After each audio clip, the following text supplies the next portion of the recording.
and welcome. I am Amarachi Ubani. Tonight, federal government suspends mining activities in Zamfara and neighboring states, sets up security team to enforce order. Twin explosions killed 2 civilian JTF in Borno State and several others in hospital after the attack.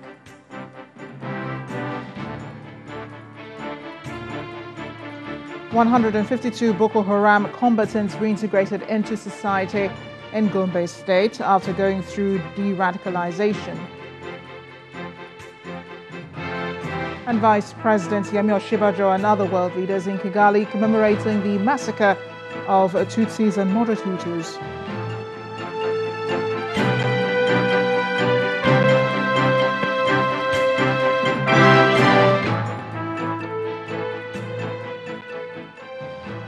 Miners in Zamfara State and the neighborhood are, as the Inspector General of Police today halted, time seems to be running out for illegal miners in Zamfara State and other neighboring states, as Inspector General of Police today halted all mining activities. Mr. Mohammed Adamu gave the order in Abuja while briefing newsmen. The IGP says all foreigners at the mining states should vacate their locations with immediate effect. A security operation codenamed Operation Puff Adder is to flush out bandits in Zamfara and neighboring states. Our correspondent, Ibrahim Adra, reports. Zamfara State, northwest Nigeria, has been in the news for the incessant killings and kidnap of innocent citizens. Armed bandits held sway in the several forests that stretch from the state across its neighbors. Bandits kill, maim, and kidnap for ransom. For many communities, it's harrowing yet helpless situation in spite of efforts of security agencies. There have been calls for the government to tackle this seemingly unending menace that affects the entire northwest. This protest in Abuja is one such call. A day after the protest, the police authorities called a press briefing and revealed it is taking its effort a step further. Flanked by head of the Director of Security Service and the Nigeria Intelligence Agency, as well as the Chief of Staff to the President, the police boss believes it's time to flush out the bandits once and for all. As part of a sustained effort to flush out and permanently put an end to armed banditry and criminality in Zamfara State in particular, and the Northwest in general, the Nigeria Police Force, in collaboration with the Nigerian military and other security services, has commenced Operation Puff Adder, which is a full-scale security offensive against the bandits. The operation is aimed at reclaiming every public space under the control of the bandits, arrest and bring to book all perpetrators of the violence in the area and their collaborators, and to achieve a total destruction of all criminal camps and hideouts, and also to mop up all illicit weapons, fueling the violence, and attain a full restoration of law and order in the affected communities. He also reveals that investigation confirms a nexus between the banditry in Zamfara and mining activities. Mining activities in Zamfara and its environment are hereby suspended with immediate effect. Consequently, any mining operator who engages in mining activities in the affected locations henceforth will have his or her license revoked. President Buhari Saturday in Jordan says he is saddened by the killings. He is quoted to have said, "How can I be happy and indifferent to the senseless killings of my fellow citizens by bandits?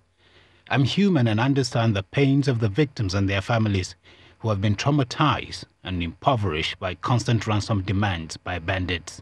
End of quote.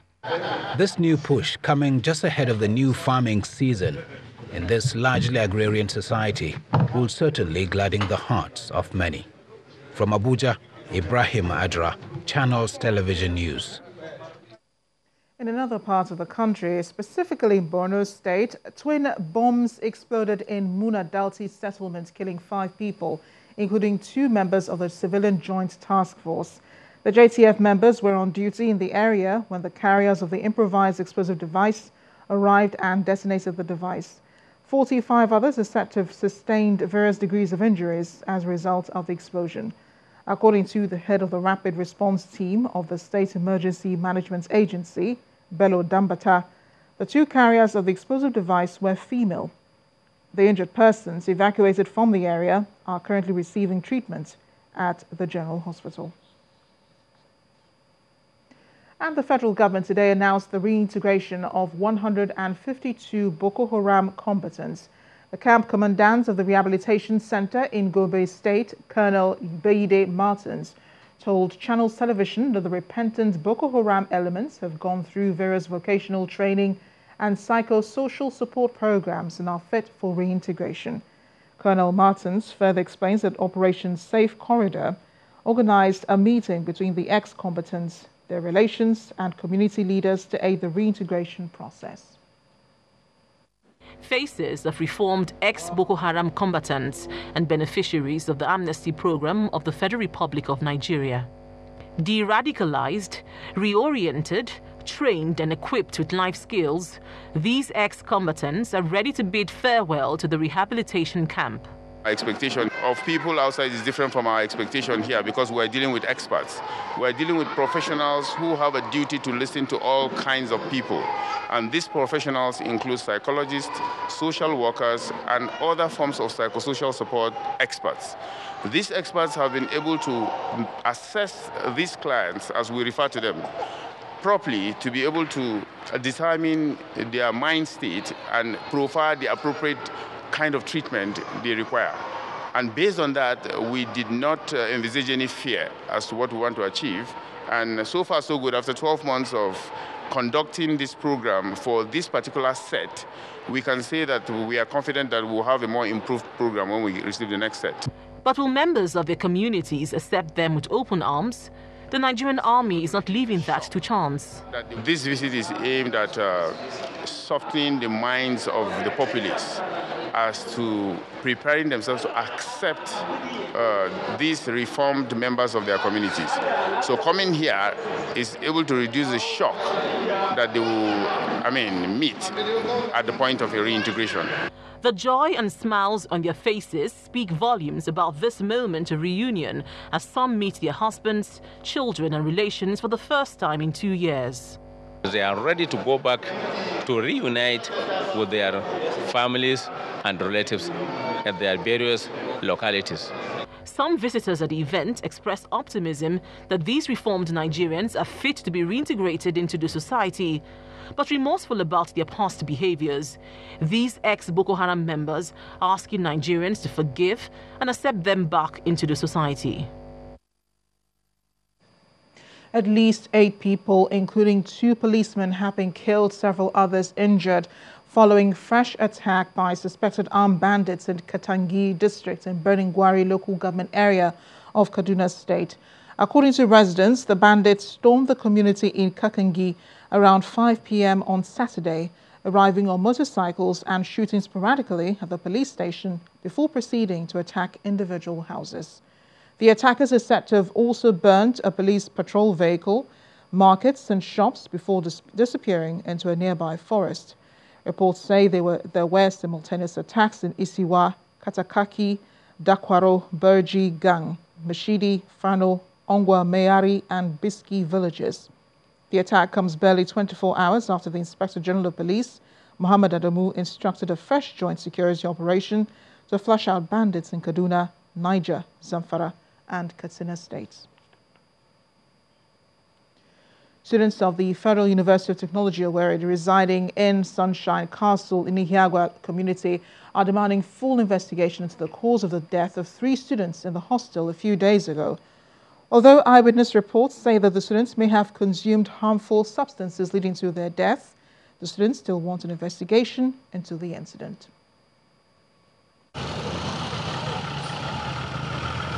Wednesday, 3rd April 2019 will definitely be a day to remember in Ihiagwa community, one of the host communities of the Federal University of Technology, Owerri, Imo State.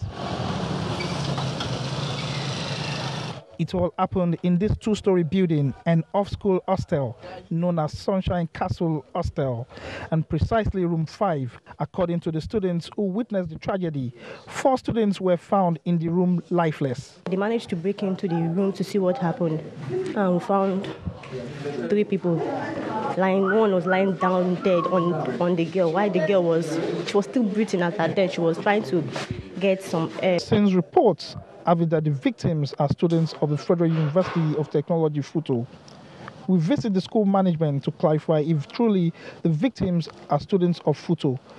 But 3 days after the incident, the Futo management says they have not been able to get the full details of the victims to ascertain if they are students of the institution. The university management has gone ahead to get their names. They now want to match their names with the registration number. That's the only way to confirm if they are Futo students. According to a medical doctor, D.K. Okechukwu, from the Federal Medical Center, Owerri, a combination of tramadol, codeine, and other hard drugs like Indian M mixed with alcohol may have caused their untimely death. So for an individual who consumes a combination of codeine, tramadol, alcohol, Indian hemp, that is triple or double jeopardy for such individual, and the individual is also already on the pathway. Although the students are carrying on with their daily activities, they are appealing to the security operatives to carry out their investigation and come out with a true picture of what might have killed the students. The Imo State Police Command says the families of victims involved in the incident have been contacted and relevant investigations are ongoing. Eyitokwe Kutei, reporting for Channels Television News.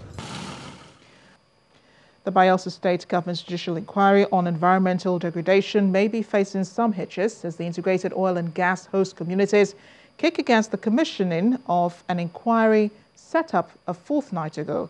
The communities complain that membership of the commission does not include local players, which to them is unacceptable. But the state government, in response, has denied the allegations, saying that only needed experts have been contracted to carry out the inquiry. Bayelsa has a record of being the state where Nigeria's first oil well was drilled in 1956. Most of the big oil multinationals have operational bases in the state, and it produces about 40% of the country's oil and gas resources. The federal government, in its quest to quell youth restiveness and pipeline vandalism in the region, made host communities secure oil production facilities in their domains, hence the issuance of the pipeline surveillance contract to some indigenous companies. From the resources from our lands. But here is what seems to be a challenge. The Secretary of the Integrated Oil and Gas Host Communities, who has served as a commissioner in this administration, says it is worrisome that the Commission of Inquiry is made up of foreigners and without recourse to regulatory agencies in the country. We, the members of Integrated Oil and Gas Host Communities in Bayelsa State, are perplexed.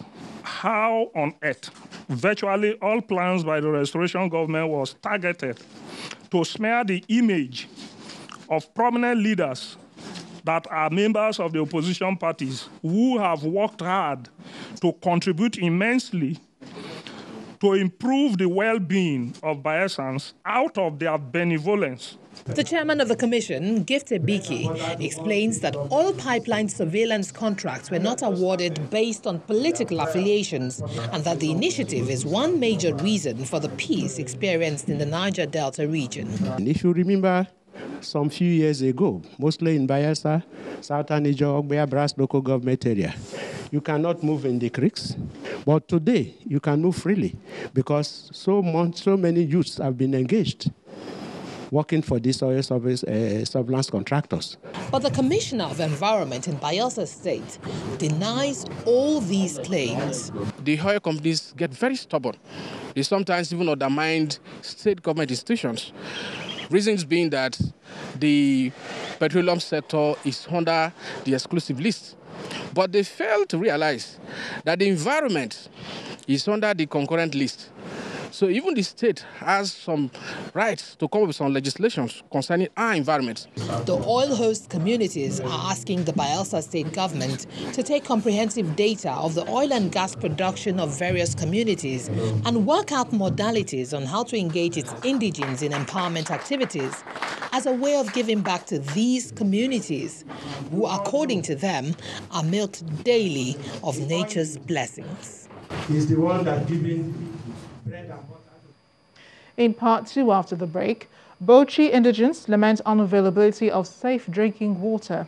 Please stay with us.